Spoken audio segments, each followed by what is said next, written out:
A very warm welcome to everyone who's made time to be with us here. Good time to be sitting in front of a computer, I guess, with the rains having just come in. Looks nice to sort of just look out the window right now. But we're gathered here today to sort of take stock of where the subsidy world has sort of really taken us. To give you a quick brief, this is a joint presentation by the Council on Energy, Environment and Water, a not-for-profit policy research organization based here in Delhi, and the International Institute for Sustainable Development.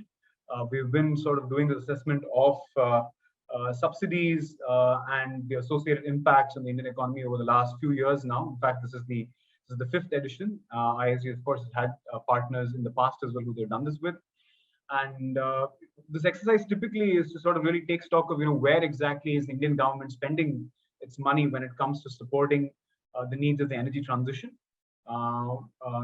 Being in times where inflation is hitting record highs and energy prices are perhaps off the charts, it's sort of funny to be talking about subsidies. Are we really seeing any subsidies at all? But the truth is that even underlying all these prices that we see, there is a phenomenal amount of government support that goes into the energy sector and what we experience of it. And the first part of this session really is to sort of really unpack this subsidy for you. And more importantly, this year we realized that the government of India has made a concerted push to try and get its public sector undertakings to really take on the mantle of the energy transition, because not just is it imperative on them given their scale, also because many of them, for their future financial well-being, will be required to sort of really transition away from what they're currently doing in their respective fields. And as we know, many of the government's Maharatnas are effectively energy sector PSUs. So there's a big role for it. So we cover also, in some sense, the impact and the role of PSUs in the assessment that we've done this year. And specifically, we sort of narrow down on one sector, which is the solar manufacturing sector, as part of this year's study, to understand how schemes like, for instance, the production-linked incentives that the government rolled out, as COVID sort of hit the country, how will they really provide a fillip to a sector which is invariably was dependent on overseas imports, but now we will see whether this is able to sort of give the necessary impetus for domestic manufacturing to really then support the ambitions that we have in the near term, which is the 175 by 2022, which is pretty much next year, and much larger targets of the 450 gigawatts and all of that later in this decade. We have an interesting lineup of speakers today, but before we get to all of them, I'd like to first call on Mr. Rajnath Ram, who's the advisor for energy at Niti Aayog, a long-term collaborator of both CEEW and IISDs, and of course, an experienced hand when it comes to the way the Indian energy sector has panned out in the last decade. Mr. Ram, I'd give you the floor to sort of give your opening remarks and your views on where we think we should focus this discussion, and of course, indeed, the longer-term research for on energy subsidies itself. Thank you, Mr. Ram. Please, over to you. Thank you, Karthik.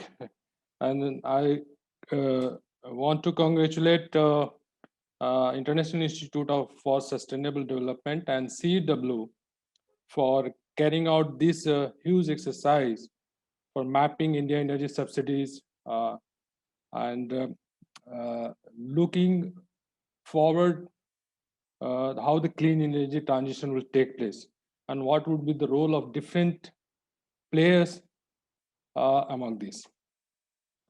Niti Aayog collaborates with a number of partner organizations that work towards the energy sector development and clean energy access. The International Institute for Sustainable Development and the Council of Energy, Environment and Water, CEEW, have been working on building capacity for the facilitating India's clean energy transition.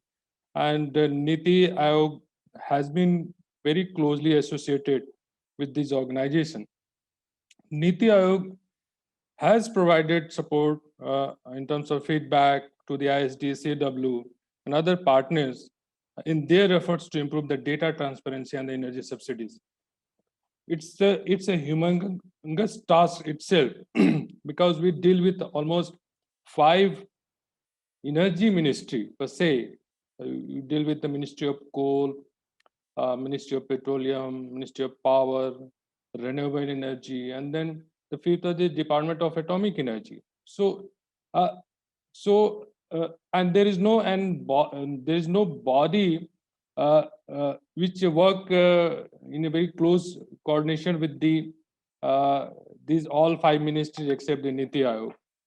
So Niti Aayog has a critical role to play here, and the data is a critical part that even I'm not sure how far we have been able to collect all the energy related subsidies component, because all the data that are available in the public domain and that comes on the document, that has been covered. But there are issues like data pertaining to the state sector. That is a big gap among ourselves. So that needs to be also seen if you want to compare, or if you want to really make a robust planning for the energy sector within the country. IISD and CEEW report on energy subsidy in India tracks all major energy subsidy policies from the financial year 2014 to 2020. And it's a very comprehensive data basis that enables a comparison between the support of fossil and the clean energy sources. This year also, I think this report has an additional perspective on how COVID-19 has affected and government support for the energy, how the subsidy policy can best achieve on solar PV manufacturing, and the role of the public sector undertakings to play a major role in the clean energy transition. But let me come here and say that we have a very humongous task for clean energy transition. If you really to achieve 450 gigawatt and so we have to really work in a framework where the private participation is more. I think, and government is also not very keen to support all the sector in the form of providing subsidy, etc. So the private participation is very critical if the energy sector has to transition towards the clean energy. I'm sure the discussion that has been scheduled today will focus more towards the improving the existing policies and the healthy dialogue, as I say the eminent speakers here. I'll encourage all the members of the government bodies, researchers, and energy sector stakeholder, and the members of the general public that are interested in the energy transition to take a look at that report's finding and engage with the data that has been made publicly available. But data is very critical. That's the starting point. I've been stating since long, and I'm also heading them one of the initiative where we are trying to collect all sort of data at one place and make it available for the general consumption of the public.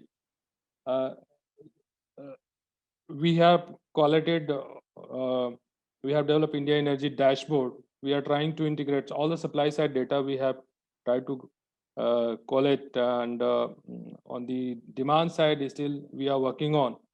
And slowly we will be integrating all sort of the financial aspect also, and integrating the state data as well. We have tried to collect the data from the Maharashtra state government, which provides all sort of the tariff related and all the regulatory kind of data, which is, I think, not available in the public domain, and it's very difficult to collect also.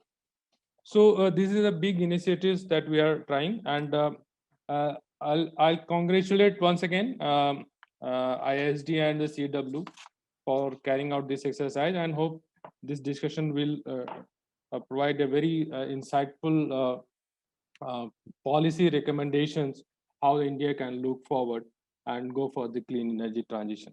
Thank you very much, Karthik, and all the team and the distinguished members. Thank you. Thank you, Mr. Ram. Thank you so much for those kind words of introduction, to our work, and also the role of NITI in sort of really, coordinating the way we understand this data.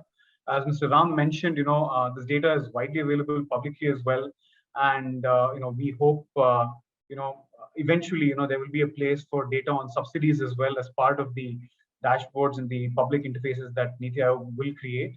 For all those who are interested, there is a public link available, which I'll request my colleague Bala to maybe put it up on the chat window itself once he's done through his presentation. But without further ado, let's jump in and see where we are at in this sort of second COVID edition of, I guess, the subsidies report.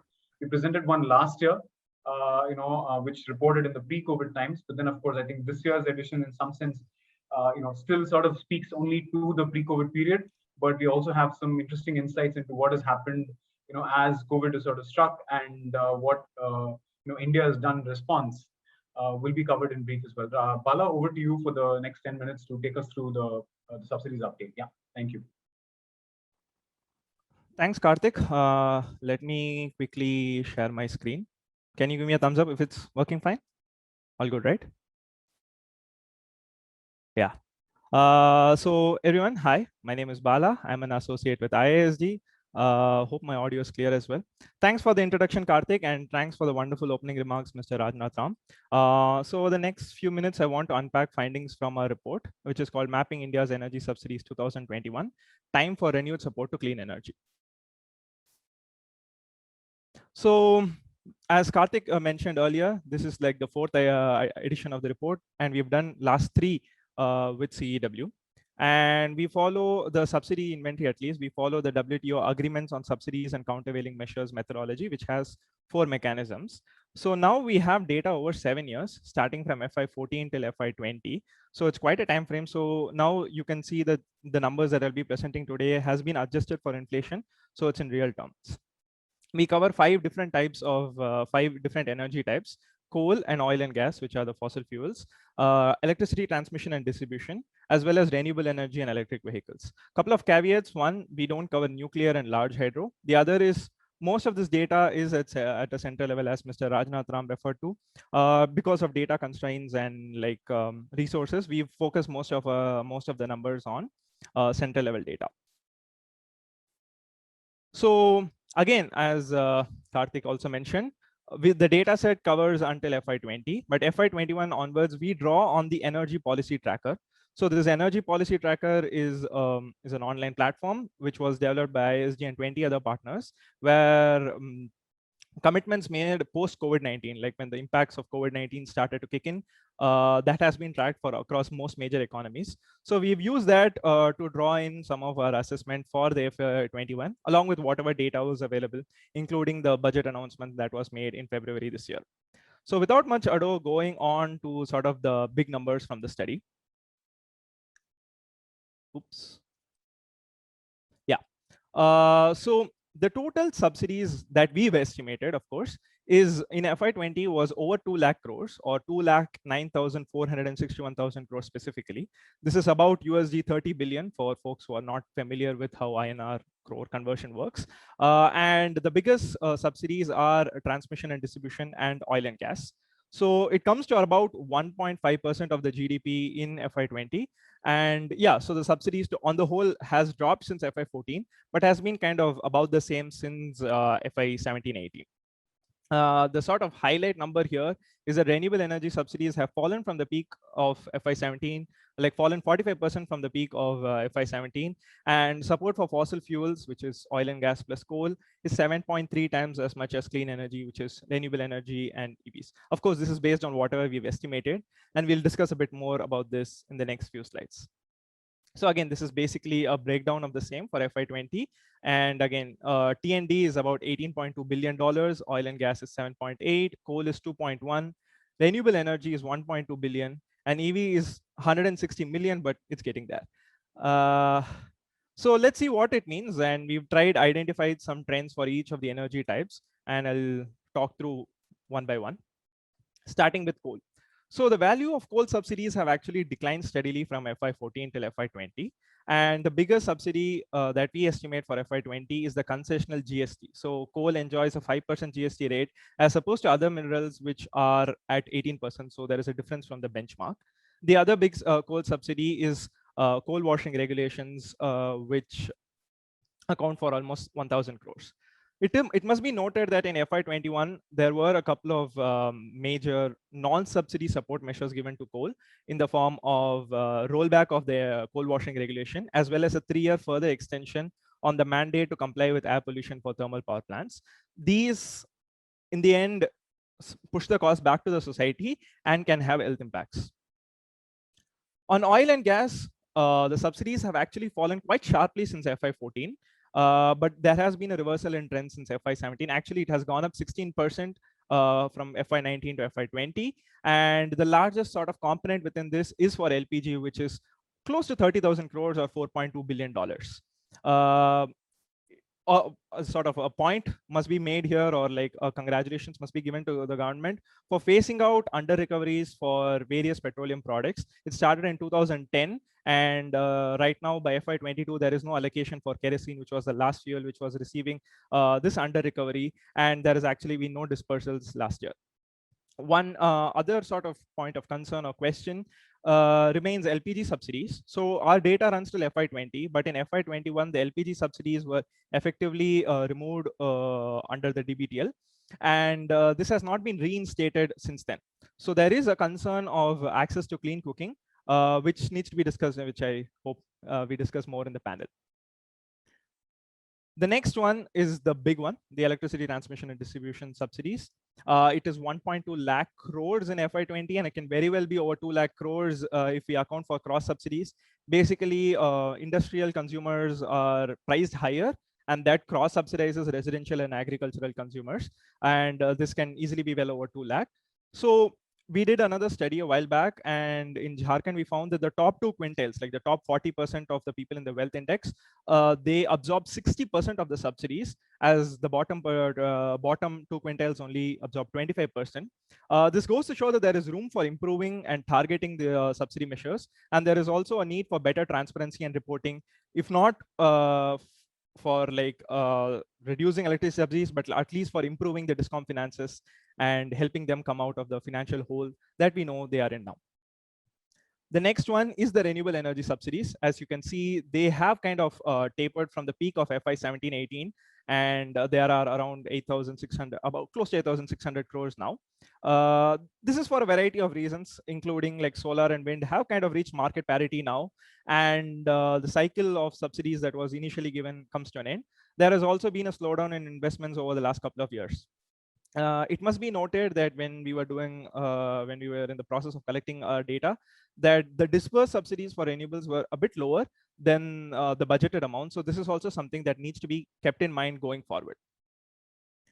And finally, on electric vehicles. So this has been sort of a stellar growth story. It is now like it has doubled over FY19 to FY20. It's 1,141 crores. I remember a couple of years when we had to put this graph and we couldn't even show it, but now it's growing, and it is expected to grow as more states also start supporting. And interestingly, this is an opportunity for India to expand into domestic manufacturing, which has come into focus, especially under Atmanirbhar Bharat. We'll come back to this a couple of slides later. So as Karthik mentioned, and Mr. Rajnath Ram also had mentioned earlier, we have built a couple of focus chapters. This is based on the feedback that we receive on previous reports. The first one is on PSUs, or public sector utilities, which are state-owned enterprises. There are 7 major energy ones, which are NTPC, CIL, ONGC, GAIL, and the 3 OMCs, HPCL, IOCL, and BPCL. These 7 were involved in 181 projects over the last 7 years, and with a total sort of project investment of 2.5 lakh crores or $35.5 billion. In FY20, 11 times went to fossil fuel projects as they did to renewables. As you might have seen in the news recently, a lot of the big private energy players have started making strong steps towards the clean energy transition. So the spotlight now will come to the PSUs as to what they will do and where they are with their ambitions. We did an assessment of their ambitions and sort of what they say on their reports and various material that they put out to the public. We identified that their corporate targets were quite low, especially when compared with the really strong national targets like the 450 gigawatts by 2030. The 14 energy PSUs, including these 7 that I just mentioned, have a total capital expenditure of over 1.5 lakh crore in FY20, and there is a mandate to increase them as a part of economic recovery following COVID-19. However, we don't know where the allocation for this is. And most of the PSUs also don't have a roadmap on how to diversify the revenue streams. This is particularly relevant because as the globe moves towards things like the net zero, there is a greater financial risk, and the dependence on fossil fuels can mean that the returns or sort of the business models of such PSUs will end up being questioned. Again, we'll discuss this more in the following panel, I hope. So one possible place where the PSUs can sort of focus their attention is on PV manufacturing, especially under Atmanirbhar Bharat. This has sort of seen a spotlight. India currently has capacity in stages 3 and 4, but we are looking to move to stage 1 and 2, which is the polysilicon and wafers. We did a stakeholder assessment, spoke with various solar manufacturers in India, and tried identifying the various sort of issues that they face or roadblocks. And we found out that the first one is the capital intensity, especially for stages 1 and 2. The other one is the finance is quite expensive if domestic, and like international finance or foreign finance is lacking. The other sort of major risk was that there is a demand risk and policy uncertainty. These were some of the factors that were identified among others. So I have been talking about a lot of findings. We kind of put together all this, and we have 5 high-level recommendations. So I'll just talk through all these 5 one by one, like for a minute or so.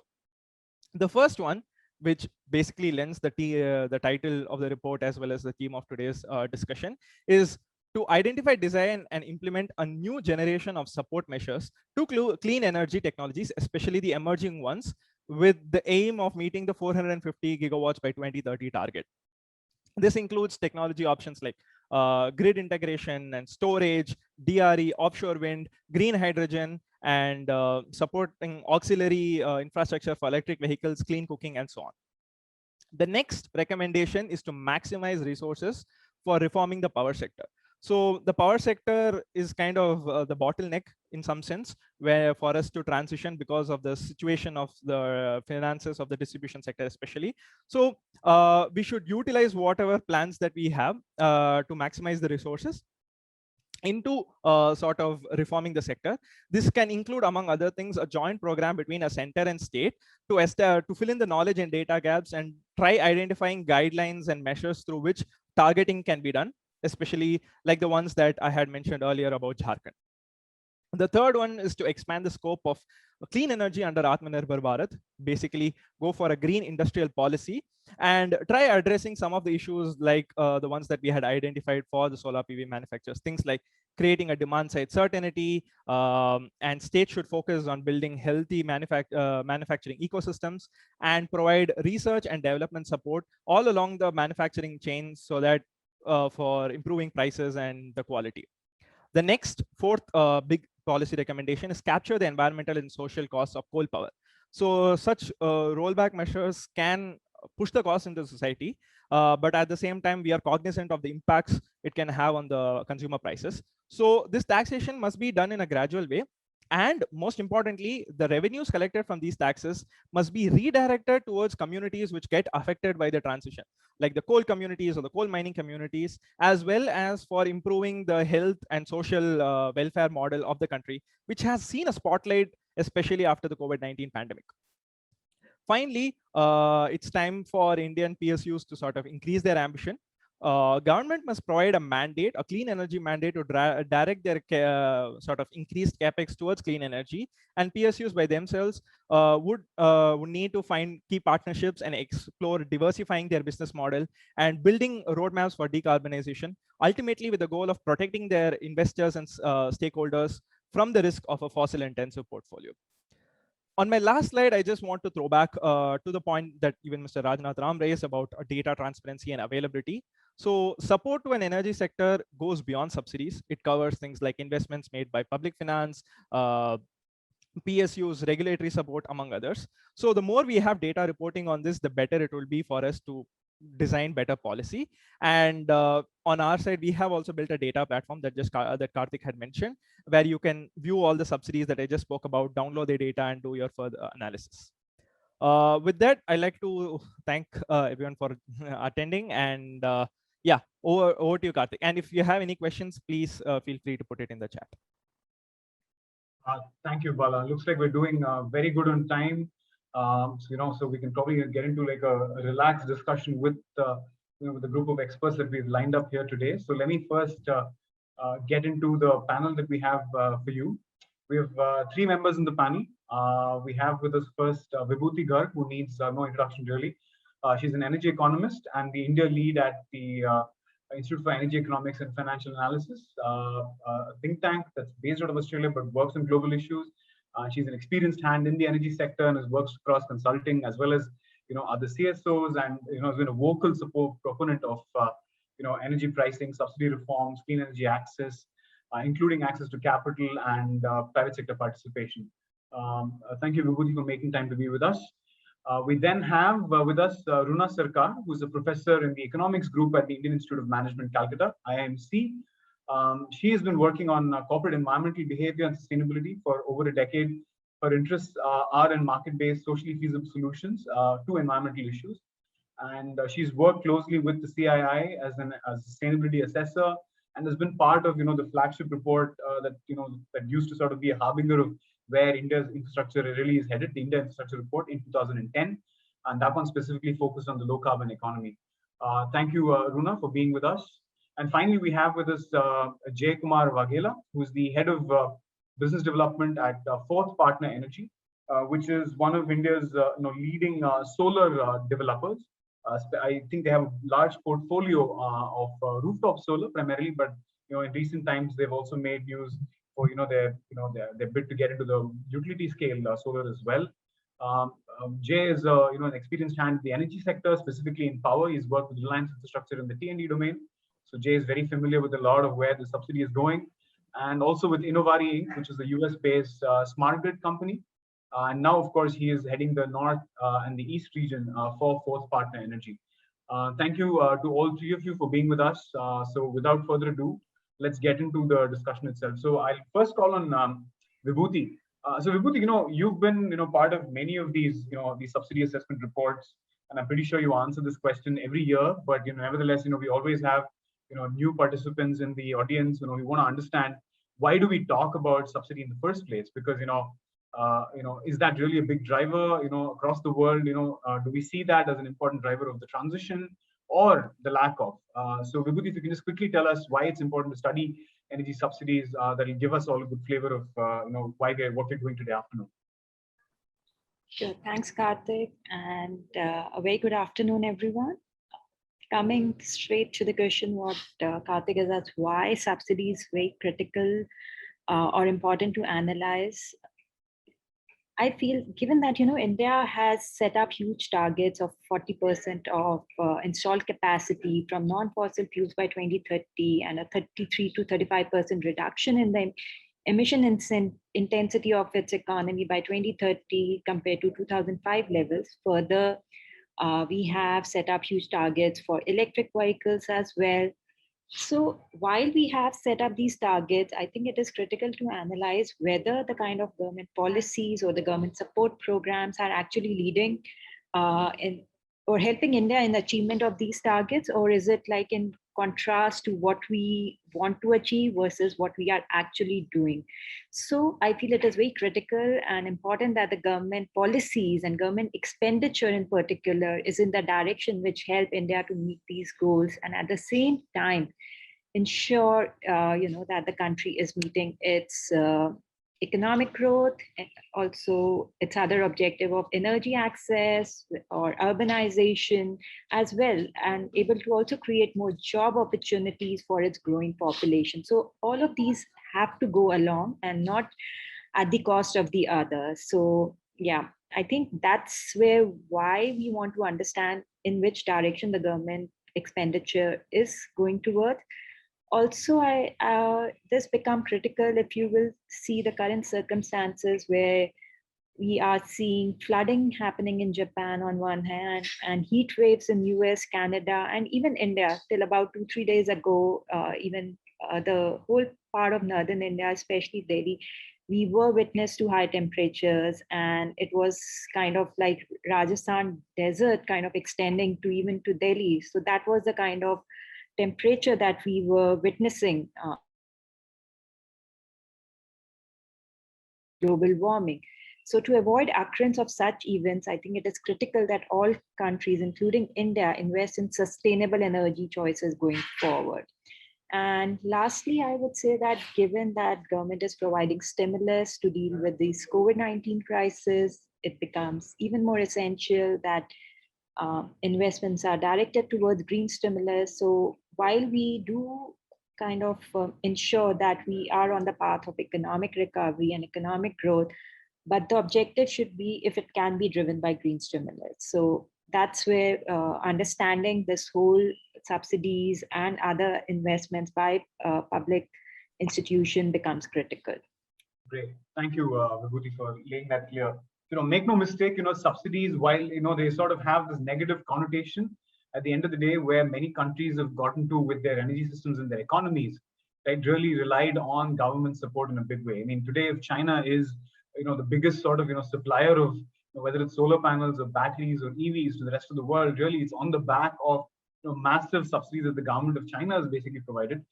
We don't have ready figures here for you, but everybody will say, that at the end of the day, it's the state that's really helped private enterprise in China scale up in the way it has. So given the amount of money India is putting into energy subsidies, how we target it is really important. So I'll come to next to Jay. So Jay, of course, energy sector as a whole has been in a bit of a flux as a result of COVID, specifically solar, which was obviously looking to sort of take off in a big way.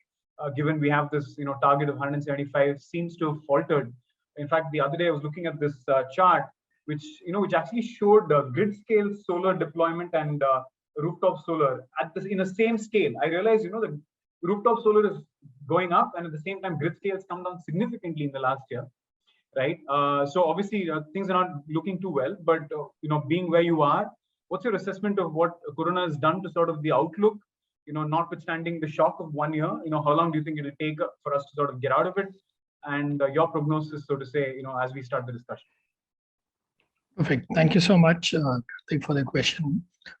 So basically, see, my view is that COVID has impacted the renewable energy in terms of the installed capacity. If you see last year, it's actually 1/3 lower than it used to be 1 year back. So if you look at the installed capacity, and it's quite understandable, right? We lost 1 quarter absolutely in the lockdown. And as we started opening up also, there were a lot of supply chain disruptions which were happening, which kind of prevented us to complete the activity in time. And therefore, we see this drop in numbers. But what I feel is the spirit is still there. Like, there is a renewed focus. In fact, as we come out, as we started unlocking the seriousness of discussions at the corporate levels, at least.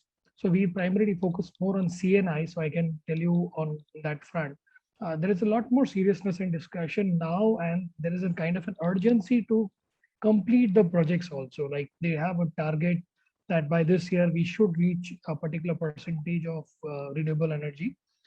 In fact, many of the organizations have accelerated their adoption. So if they were earlier planning to complete it by 2030, now they're coming back and telling us, is there a way we can do it by 2025? So that is a very positive sign for organizations like us who have been here since last 10 years, trying to be the flag bearer of greening the grid, I would say. And against all odds, right? In the beginning, it was always going to be subsidy-driven investments, which people were doing to get the accelerated depreciation benefit, etc.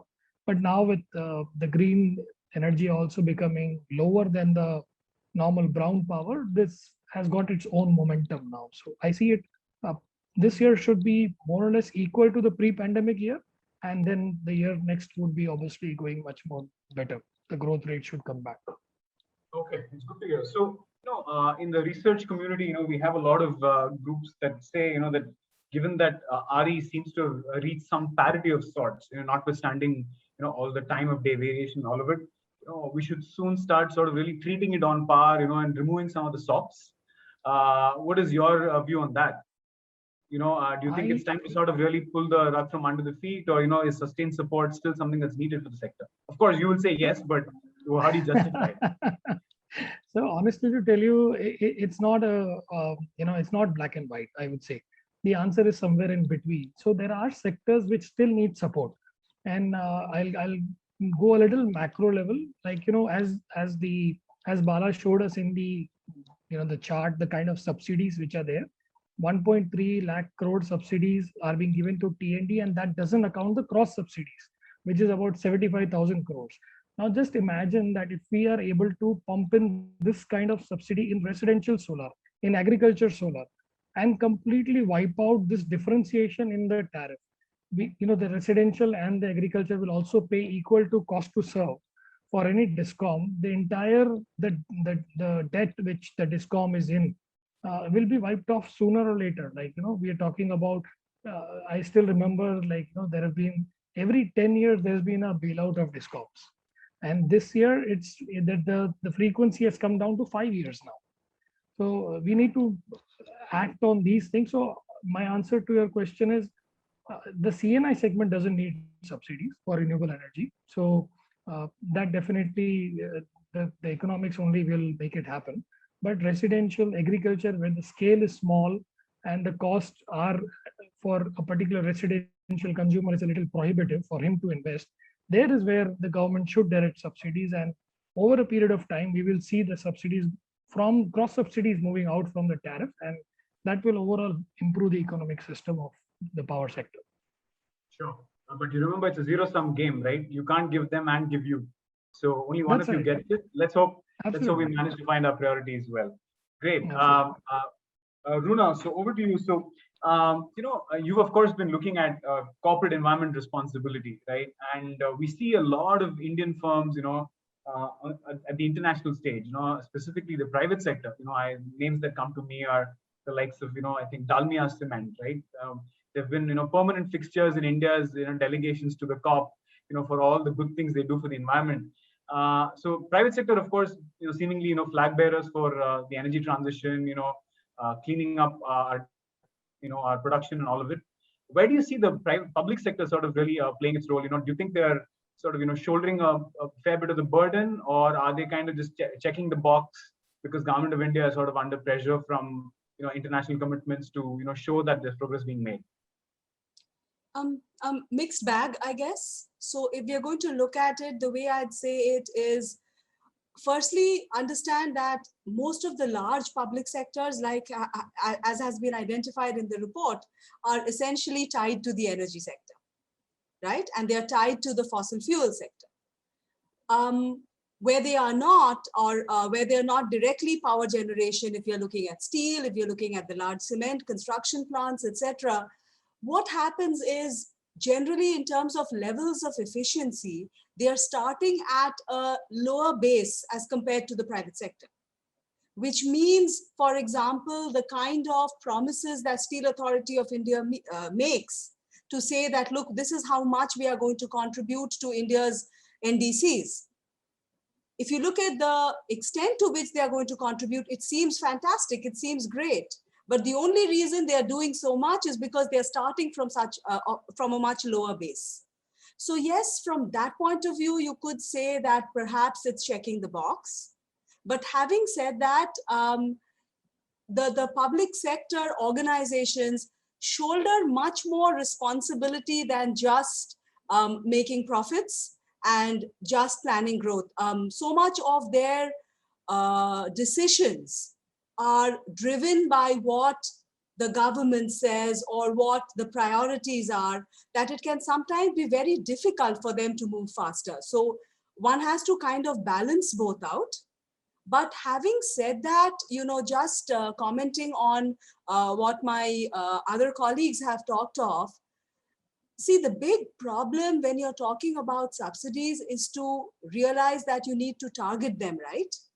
Often the target does not have to be on the generation of power. A lot of the subsidies need to be with respect to the transmission, with respect to the distribution.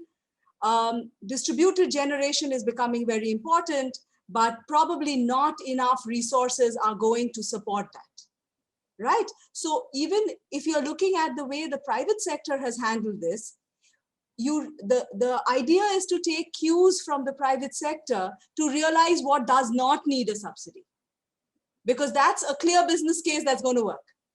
And the idea is to see, well, what else has to be done, and that's what needs to be subsidized going forward. So I guess the approach when you're looking at where you've got to target a subsidy is where behavior of the private sector firms become very relevant. And while, also keep in mind that, like was already mentioned, the cost of power has always been very high in India for industry, which means efficiency levels with respect to industry are good. But when it comes to consumption of power in agriculture or in domestic use, that leaves us a lot to desire. So that's another area that we certainly need to look at going forward. Right. Fair points there, Runa. So we'll come back to you, of course, to deliberate more, what the PSU ambitions are, have been stated and where you see them going. Move right back to Vibhuti. Vibhuti, you've been looking at the subsidy figures, so, you pretty much have them, at the tip of your fingers. So tell us this, right? Generally, the direction in which the subsidies have been, moving, away from fossil fuels, agreed. But, India also has this, big imperative for energy access, and improving the quality of life really for a lot of people who've just recently come into the fold of formal energy provision. So in that scheme, what do you think will be the way, the path that India should tread in ensuring that, they don't sort of drop the ball on that? I mean, already we're seeing the example of that in the case of LPG, for instance, right? Where, with the sudden price rise that's happened over the last 9 months, has really left a lot of households reeling and eaten into their savings. So how do you think India should probably try balancing that in the face of pressures to really reallocate subsidies? Right. So if you look at the historical trend, so while there has been a shift away, and that shift away from fossil fuels is largely from the oil and gas sector.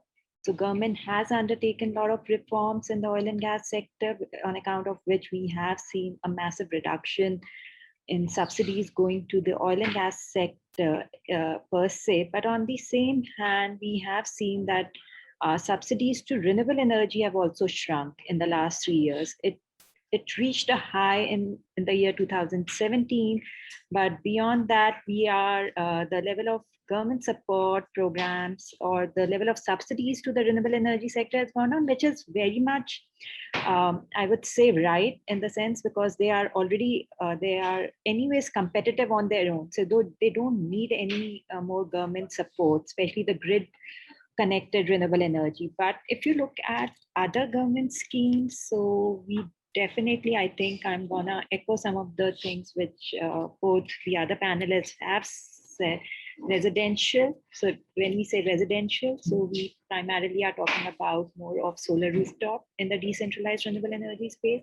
And for agriculture, the solar irrigation scheme. So they become very critical, and government needs to allocate or redirect more resources so that these sectors are able to absorb more and more cleaner forms of energy, and they are able to shift away from more polluting sources of meeting their, whether it's electricity demand or for their own productive uses or for their cooking needs as well. So I would say that is where the focus needs to go. And secondly, large scale RE grid integration. So while RE on its own is competitive, but we need a lot of other support in order to make RE a more, I won't say a base load, but more reliable source of supply.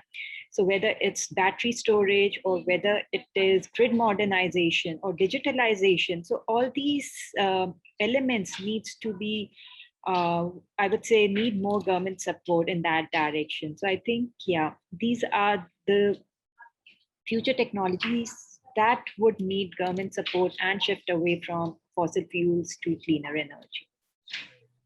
Obviously, the example of what's happening in Punjab, for instance, right now, is very clear. Where I saw the message from the PSPCL, right, saying that we need more energy because water levels have gone deeper. So as a result, they need more energy to sort of suck out water from the ground, right? So clearly, that linkage between subsidies, climate change, and the fact that it's a sort of like a never-ending spiral doesn't seem to have sort of gotten traction. They're aware, but I think they're not able to act on it, and break that cycle really of investing in these alternatives? Because as I said, it's a zero-sum game. So there will be periods of, I guess, transition where you're not able to support this conventional mode of consumption that you've had. So what do you really do for those periods? Right? That's really the big challenge, right? We find that across sectors. So maybe that's something that we'll have to deal with. I have a question for Jay, which probably I'll first pose to you, Vibhuti, and then Jay can then take that on as well. So we've seen this growing sort of subsidy for renewable energy. I mean, at least in quantum, right? Yes, we understand it's tapered off. Do you think it's sort of achieved its objectives in the last 10 years that we've had it for, right? And in some sense, or do you feel that it could have been redirected differently to maybe get us better scale for every rupee that we've spent? I would kind of say that yes, while I would say support in the form of more policy certainty is what we now require more for renewable energy, not really the budgetary kind of a support. I think that's what even I said in the past, that renewable energy is competitive. So we are not looking for more budget support, but what we need is more policy certainty so that we do have more and more investment coming in this area. And we do see more R&D also happening for newer technologies, because I feel India to some extent has been a kind of a technology laggard. And we have not been able to adopt more efficient appliances or more efficient technology in order to produce generation from renewable energy sources, while globally those technologies are available. So I think if the government can redirect or channelize some of the investment into a better adoption of better technologies, yes, that would be good. And yeah, I think largely, and policy certainty, as I said. Yeah. Great. Jay, very quickly to you on that same question. As a person who's sort of been in the sector, you feel the rupee has been spent well, or has it sort of, down the drain? Yeah, I mean, I think it has served its purpose to begin with, but again, it's in continuum, right? And this is where I would like to also address your question, where you said this is kind of a vicious circle where you have subsidies, you have problems with respect to climate change, and we are not able to come out. The reason is that we don't start with the end in the mind, correct? So there is a policy decision which is taken for, say, 3 years, 5 years, some subsidies. Every year we come to know about those. If there is a vision document that talks about the transition, say, for the next 10 years, and then you can actually visualize, right? If we were to go back again, no, because it's easier to, comment when you have seen it all, right? It is never easy to do it today for next 10 years. But if I were to go back 10 years and we would have advised the MNRE or the government of India at that time, we would have told them that, okay, if your target is 100 gigawatt by 2022, just giving subsidies on the deployment part won't serve the purpose. You have to bring in the manufacturing aspect, say in the year 3 or year 4, to support this kind of scale up. In the initial time, yes, you give subsidies like the schemes of SECI, etc., for people to make solar really adapt solar, adopt solar. I would say, to bring the scale in, to bring the competencies, build the capacities in the country, which we were reasonably able to do it till, I would say, the net metering provisions came in. So 2015-16 time, if you see, there's a huge uptake. And now suddenly the government starts to think that, okay, now because of this uptake, the imports have taken a toll on our foreign exchange. Now they want to bring in the protection for domestic suppliers, and the cost of importing modules have gone up, but the domestic manufacturing is not ready to support the targets which they are giving. Like from 100, they want to go to 280 by 2030. And that's like a 25 gigawatt annual installation to be completed. Now we have only 15 gigawatt of module manufacturing today. Are we envisaging that from today till 2030, this kind of addition in manufacturing will take place in India? I doubt that this is the kind of scale up can happen. So had it been a little longer vision, and even today we can make up for this, right? It need not be a knee jerk. And I also agree to Vibhuti's point that there has to be a lot more policy certainty. Like one fine day, the regulation comes out, reduces the net metering capacity from 1 megawatt to just 10 kilowatts. And after 4 or 5 months of struggle, it gets brought back to 500 kilowatt. There has to be a cooling off period, right? So you come out with a policy, but also tell that it will be deployed after 6 months. You have to give industry time to adjust. People who have put in the money, they have already, it's the rooftop project itself takes about 3 to 4 months to execute, right? At least you need to give that much time into consideration. So this is my submission. Right. So, I mean, I'm not sure whether, your firm, Fourth Partner Energy, is invested in the manufacturing part of it, but you briefly touched on, for instance, the PLI scheme, right? We're looking at about, I think the allocation is 4,500 crore, right, over a period of 5 years. It's paltry compared to, the overall, pool of 1,45,000 crore that has been allocated for PLI. Notwithstanding the quantum of money, again, do you feel that, this, in this, in the way they've balanced it, right, juggled it between domestic capacity and then the increase in the, whether it's the rates of, duty on overseas ones, do you think it balances out? And what has been the impact in terms of overall costs for you over the last, 18, 20 months, and also over the next year or two? What do you see the, the trajectory for overall cost? Again, that's right. I got your question. Thanks. Point is that it is again myopic. That's what. So if you look at the PLI 4,500 crores, which they have given, talks about it will lead to about 10 gigawatt capacity addition, right? It was going to just, take care of the installed target for the next year. But this manufacturing is just not for the next year, right? It has to see a duration of a much longer time. And as I spoke about the kind of targets which India is trying to implement so that we achieve our Paris climate change agreement commitments, this number, we should see a trajectory which will increase, and then only the industry will be, encouraged to put in money, correct? So if my organization needs to go into manufacturing, I cannot take a decision only for this one PLI, right, which is coming for this year. I should see there should be a demand, plus there should be such kind of support available. The financing here is tough. It's not easy to get financing for such aspect. So all these things it should be a well thought process, which looks little not half baked, I would say. Right. And Jay, final question to you. You of course work, in promoting rooftop solar, or rather, decentralized solar, which is obviously a tougher business to be in, right, as compared to grid scale. But increasingly, it's obviously probably the way to go. And this is sort of like that proverbial holy grail, right? How do you basically get, the right kind of subsidy to the people who might want to install rooftop solar? Because we know ultimately that's the more desirable form of growth of solar, right? From a sustainability perspective, land footprint, taking it closer to the consumers who have a skin in the game, all of that. But we just don't seem to be able to get that, the mantra right to, incentivize even the well-heeled, right? So what do you think is missing? What do you think, you guys have done right to kind of attract that kind of consumer base? Correct. So yeah, so we've been into the rooftop segment right from the beginning. However, a couple of years before, we have also started doing open access, but our focus mainly is commercial and industrial. So that's how we have grown. If you ask me about the subsidy part, if we have to really, so there is a depreciation, accelerated depreciation as one of the policy matters. I would say a kind of a measure which the government has given. Now, I keep thinking in my mind, do corporates require to be given accelerated depreciation benefit now? It was okay till a couple of years back, 3 years back. Why is it still there, right?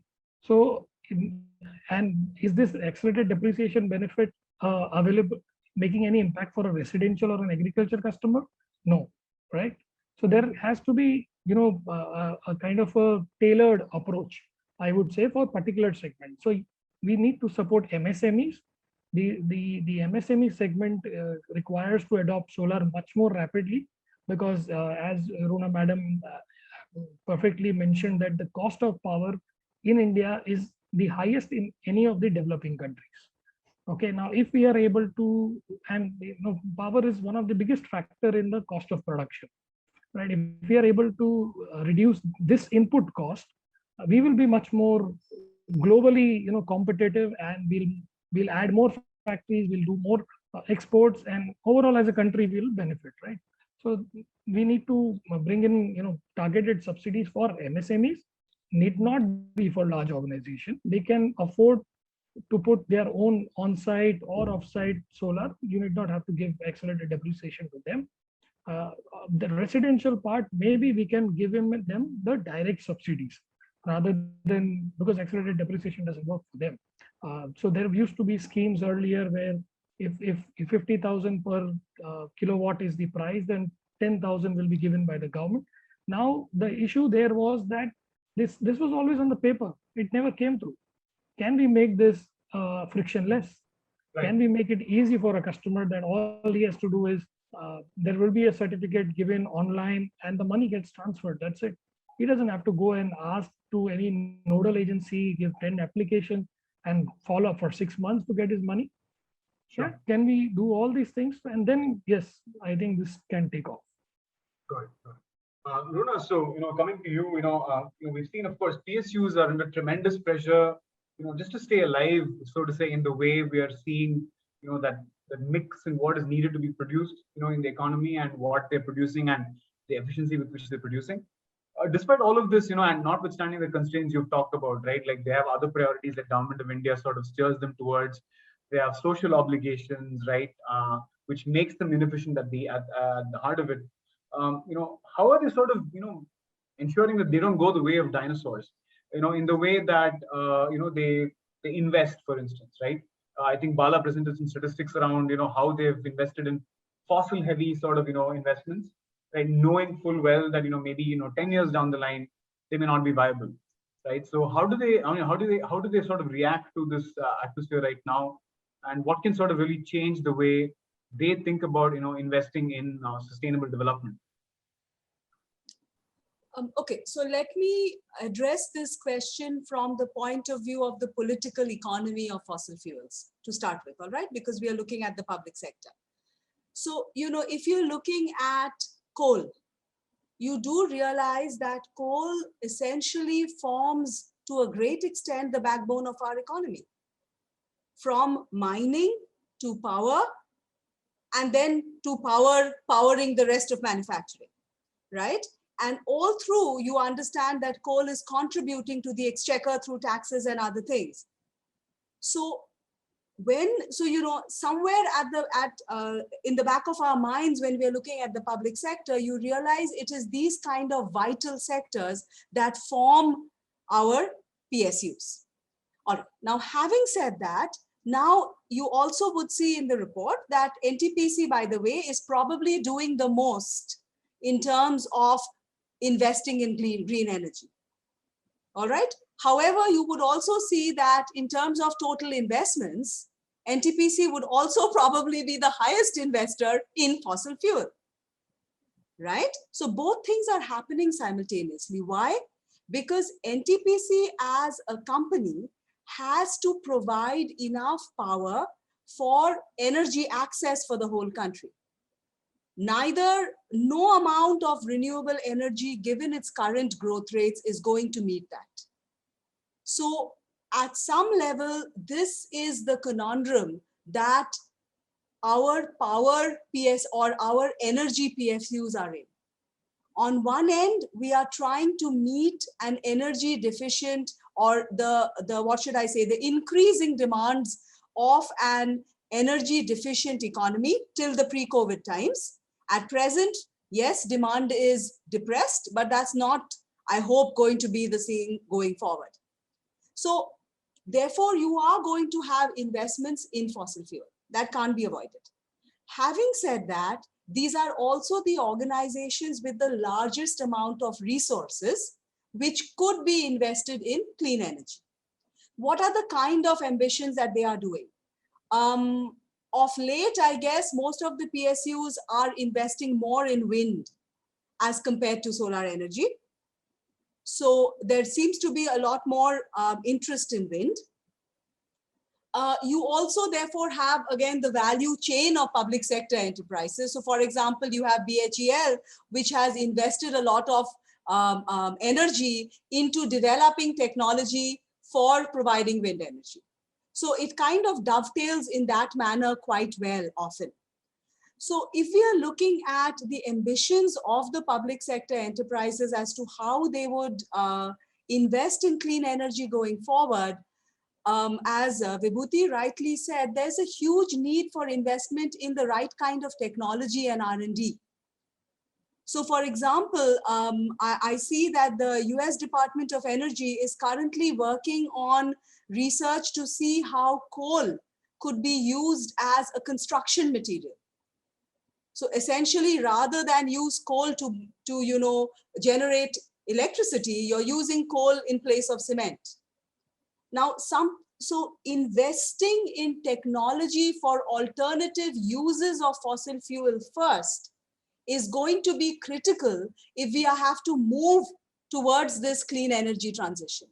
Because you cannot say we are going to substitute away from fossil fuel. What happens to my coal mining then? So when we are trying to look at transitions for the public sector, therefore, we have to look across the value chain. And when you look across the value chain, the first thing you see is there's a huge need to invest in uncertain technology. There's a huge need to invest in R&D, which may not lead to outcomes which are business friendly in nature. So the first thing to look at, therefore, is look at the kind of green masala bonds and so on that, for example, NTPC floated. But going beyond that, to try and make sure that when you're looking at financing, then the whole idea of environmental risk is factored in as a systemic risk. Currently, it's not, because that would change the kind of monies going into many of these industries. That would change the direction of investments that we've been making. Sure. So, of quick course, question to you. yeah. I have a quick follow-up. So, of course, I think, we keep coming back to NTPC because, of course, it is the elephant in the room. But what is the example of, if you have an example, you've been studying corporate environment responsibility for a while. So, outside of the energy sector, right? Perhaps, linked to energy, nevertheless, have you seen, a large, PSU really turn around its operation, to be more sustainable, resource efficient, right? Thinking about the environment in a more, sustained manner. Who's done that, and what do you think the imperative for that was? Okay, so again, not a large PSU, but nevertheless a PSU, the Airport Authority of India. Now you would say, how do you talk about that terrible company? But what do? They try out through a PPP the transformation of the Cochin Airport to being solar powered. Make that happen. That's a PPP. But learning from the model, they have then moved on to do the same thing with Puducherry in 2020. So one has to move in that direction in little bits. So it's possible. Delhi Metro from day one has been far more fuel efficient, far more concerned about its operational efficiency than the older public sector organizations we have. BHEL has tried to move in line with what other public sector organizations ask from it. So it's possible. So what, right now, for example, the government has said that, increase your capital allocations, increase your spendings, right? The idea is, if we are talking about increasing capital allocations, and we are saying it has to be in green areas, if we want clean energy, I guess there is a need to give public sector organizations a roadmap as to what possibly these clean energy areas could be. And right. This kind of a roadmap can't come just from that organization. It has to be something which cuts across industries.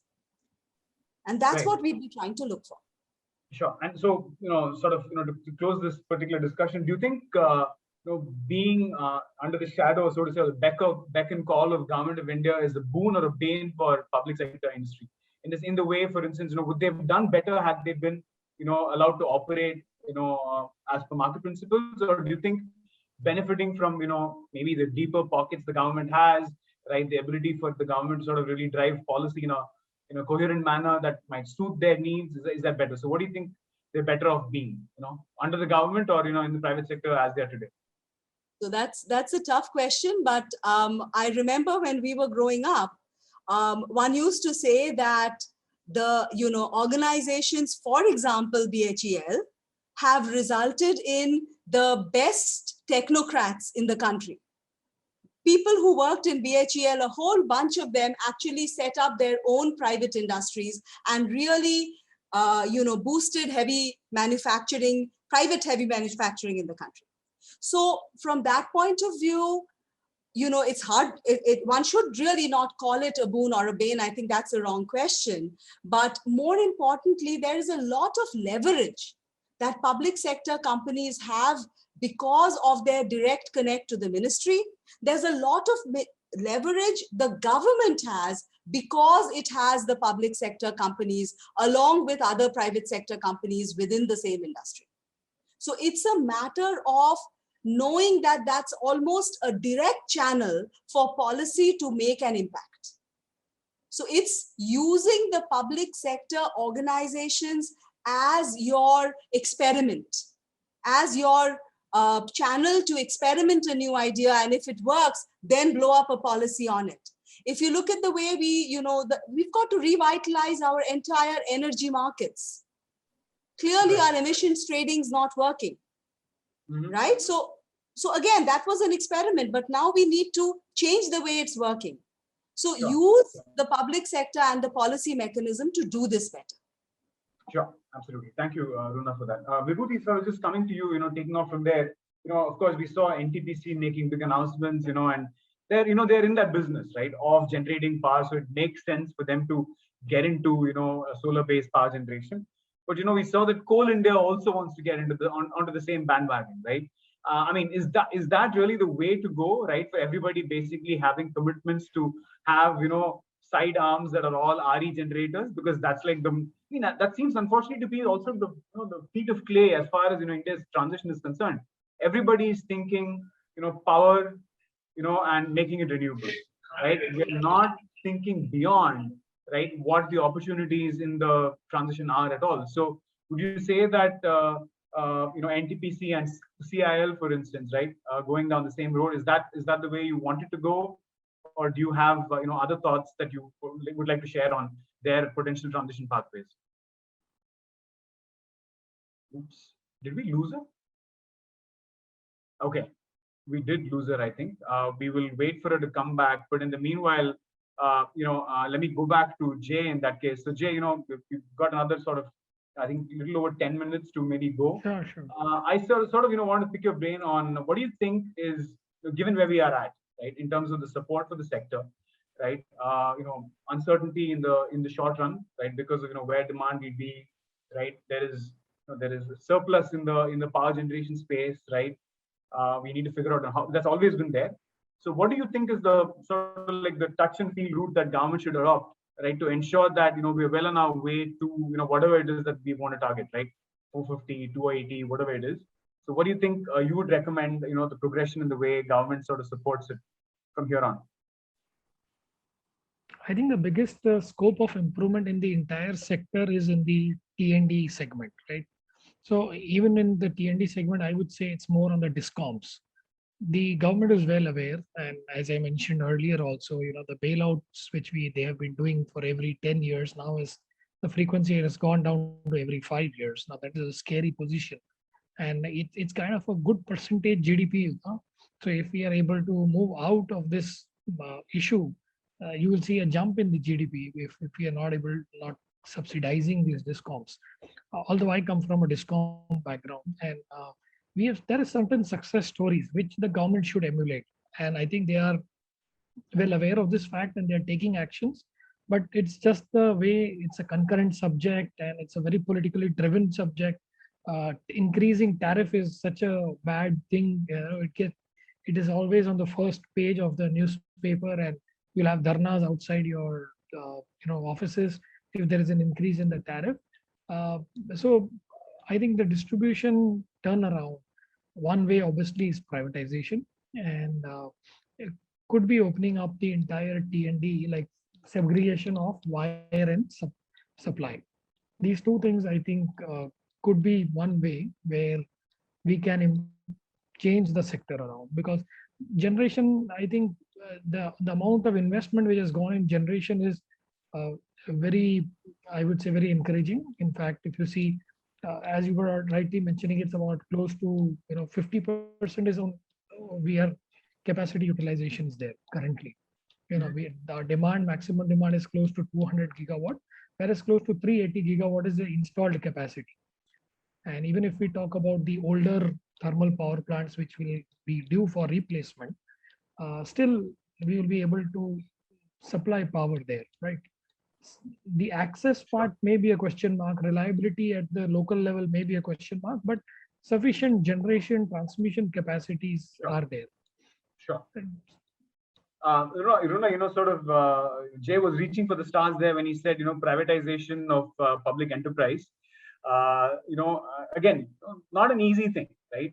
We have, every now and then, the Minister of Power sort of, passing these diktats saying, we will get this privatized, but unfortunately, even in the union territories, which are very much, under their control, they're not able to do it. So what is your sort of experience, of dealing with PSUs, in the public domain as well, right?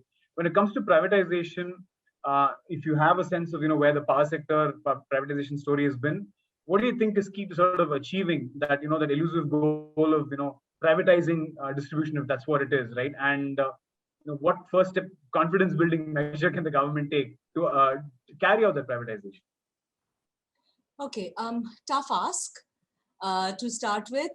When you're looking at the distribution sector, obviously you realize that from the 1980s, we are left with a legacy of what we call growthless jobs. So what you have now in a lot of the firms in the transmission and distribution sector are a lot of extra people. All right.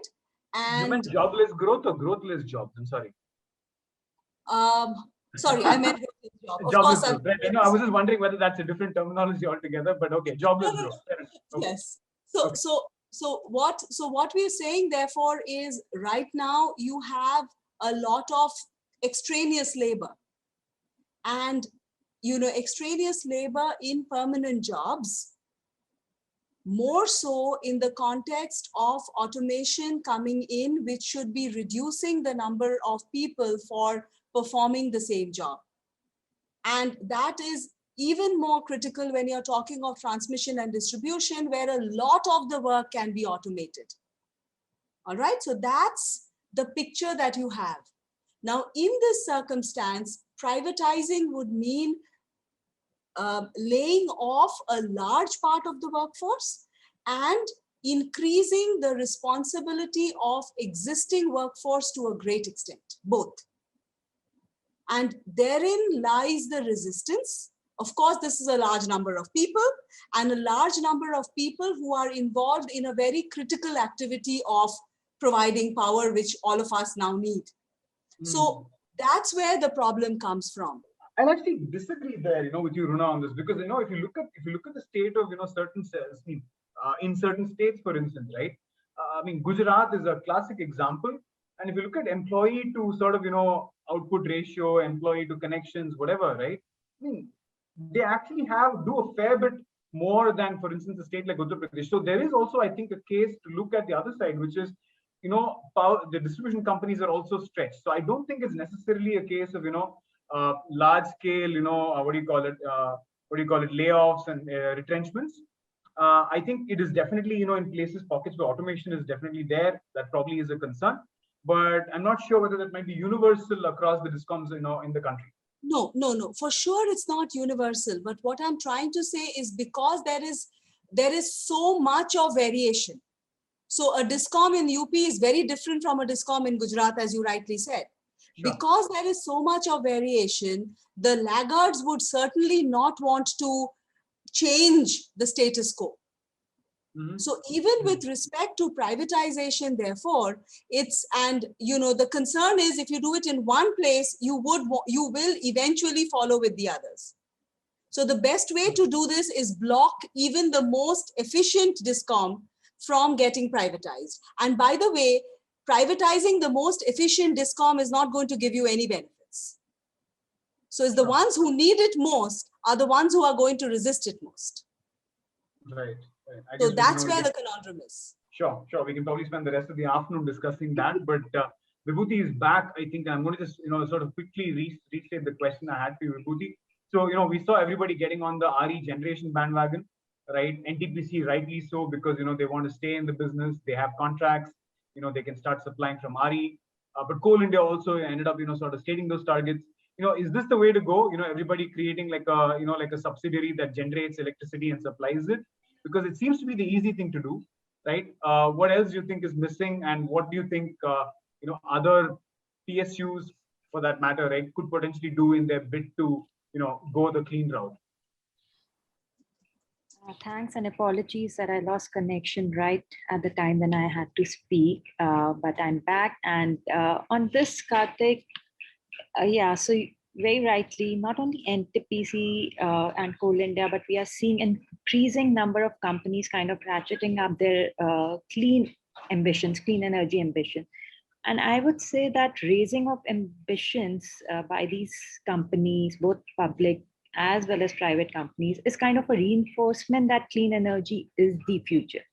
And let me tell you, these decisions are driven by the market, which kind of value companies that are investing in sustainable energy choices. If you look at the share price performance of Adani Transmission, Adani Green, and Coal India between July 2018 and June 2021, it shows that how share price for Adani Green has increased 10 times, Adani Transmission by 8.5 times, and Coal India, on the other hand, had halved its share price relative to 3 years ago. So that's how the market is valuing these companies. And now, given that increasingly more of these funding is being available through environmental, social, and governance ESG funding route, so companies want to access that pool of capital. So that is another kind of a reason why companies are building up that portfolio so that they are able to access the fund. And companies which are still betting big on fossil fuels have seen erosion of their shareholder value, and and that is why the boardrooms are kind of driving these companies to invest sustainably.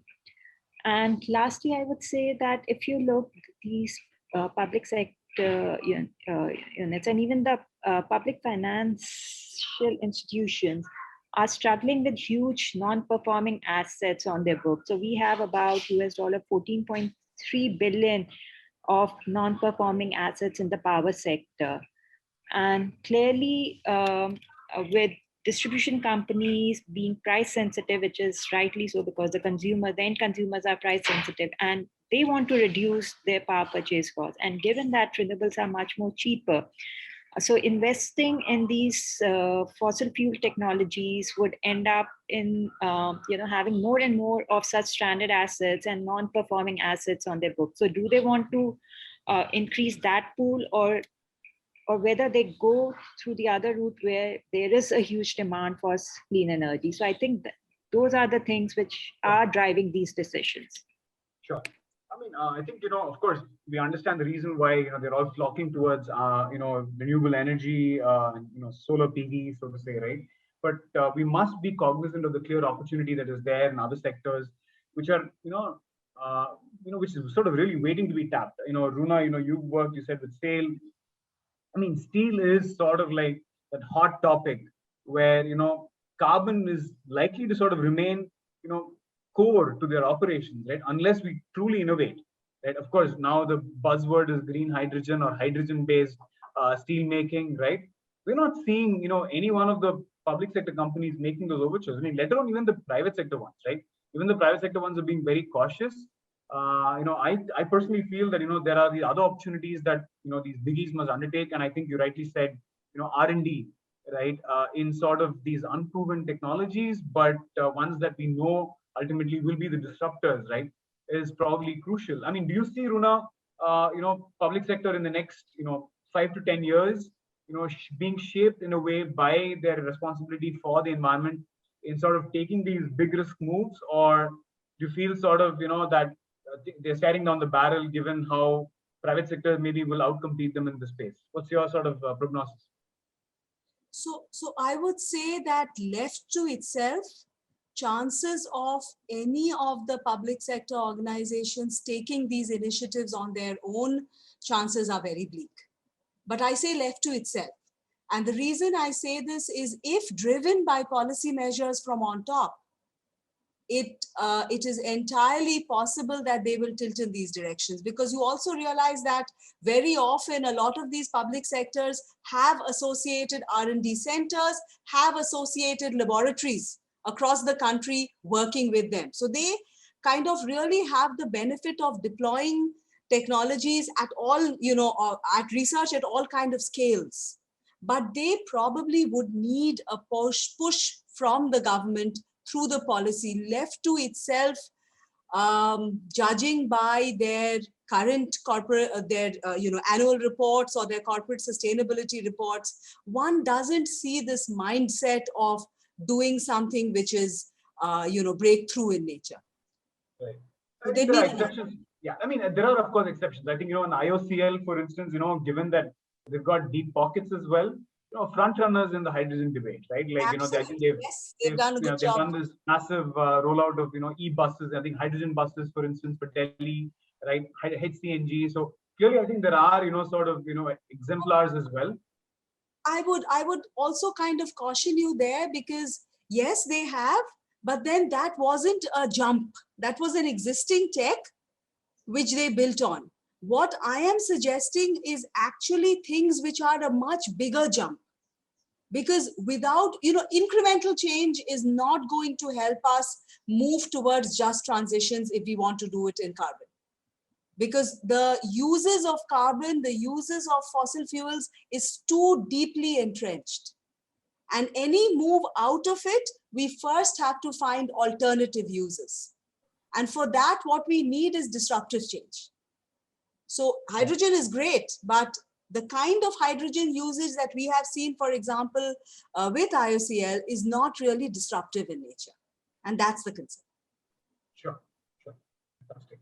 I think Jay sort of had his final word in saying, unless we really fix the discoms, we really can't, talk of the transition. Yes. So Jay, I'll take that as your final word. I think, Runa, you've also sort of, really made your point clear in terms of how they need to really look beyond, the known applications and to sort of really tap into, novel areas where, perhaps this tech might find use. Vibhuti, I guess that sort of, leaves you to sort of make the closing sort of points really, which is, if I were to ask you, when it comes to whether it's, reporting for, sustainable transitions, do you think there's a specific sort of, benchmark that PSUs need to take, or, so that, they are sort of, what is it that their objectives are? And more importantly, what do you think they should be doing? I mean, what is the clear policy goal that the government must pursue in their bid for driving just transition, not just the PSUs, but also private sector? I would say for all these PSUs, policy certainty, but also introducing other policy reforms like TOD pricing that can help, in better penetration of renewable energy. But more importantly, rather than looking at other things, I would say unlocking finance would become a very, very critical component in whatever goals that we have set. So creating policy conducive environment where more and more investment can flow in, I think we will see the desired results of whether it's on just transition or whether it's an adoption of all these cleaner technologies going forward. Great. Okay. I think thank you so much, Runa, Vibhuti, and Jay, for your valuable comments. Let's hope some of the things that you sort of checked are reckoned by government as well. I'll now pass on the baton to Chris for his sort of closing remarks. Thank you for staying with us, everyone who did stay through the last 1 hour. Yeah, Chris, over to you. Thank you very much, Karthik. So it's my pleasure to just say some closing remarks for this webinar. I'm going to start just by sharing my screen to bring up Bala's final slide, which I hope you can all now see. I see people nodding, so that's good. which just has some reminders about where you can access the report that we've kind of presented today and the underlying data on energy subsidies. In terms of thanks, I'd like to start by thanking all of our invited speakers for today's fantastic discussion. So thank you to Mr. Ram for his introductory remarks, and Vibhuti, Runa, and Jay. I think you shared a lot of really great insights. There's clearly a lot more that we and others can do to take forward work in this area and make it deeper. Whether it's how to improve policy stability with investments in R&D and clearer long-term commitments, really kind of cracking this issue around the needs of residential and agricultural consumers of energy, and how exactly it is that PSUs go about innovation. And hopefully, if we can all kind of continue working this, we can develop some even more fine-tuned recommendations for policy change in the years to come. So I'd like to also thank the team who authored the report, in particular the lead authors, Bala, Anjali, Pratik, Danwan, and Anna, but also the many other co-authors and contributors, particularly Suvik Bhattacharya's team and Terry, and all of our peer reviewers. Your feedback was incredibly valuable. It's been a huge amount of work, and I think the results speak for themselves. Big thanks also to the team who has helped manage today's webinar, in particular Anjali and Rajesh for managing the IT, and Karthik for your fantastic and lively moderation. Thanks as well to everybody who's helped communicate the new data, the report, and the recommendations, including the comms teams in IISD and CEEW, and Madhulika and the rest of GSCC for their really appreciated support on comms and media relations. And last but not least, thank you everybody for joining us today, all of the participants. We hope you've enjoyed hearing our findings in the new report and the discussion. Again, you can find much more information in the report itself, which is now available. I think colleagues, if they haven't already, can maybe also just share links in the chat window, so it's easy to cut and paste into your browser. If you have any questions that we didn't manage to answer, please do not hesitate to get in touch with us. I think the panelists were really focused on the discussion, so they may not have had a chance to look at the Q&A windows as closely as they would have liked. So please just follow up if there's anything that you'd like to chat with us about. I think we're really committed to continuing our work, trying to provide good data on where government support lies for energy in India, making it more and more technically robust and inclusive every year, and also trying to make it as kind of constructive as possible in terms of finding kind of practical steps to take us in the right direction. So yeah, we'd love to hear from you if you have any feedback on that, and we really look forward to kind of taking part in the next discussions on India's pathway to clean energy transition. So thank you so much. Thank you. Thank you, everyone. Thank you, everyone. Thanks, everyone.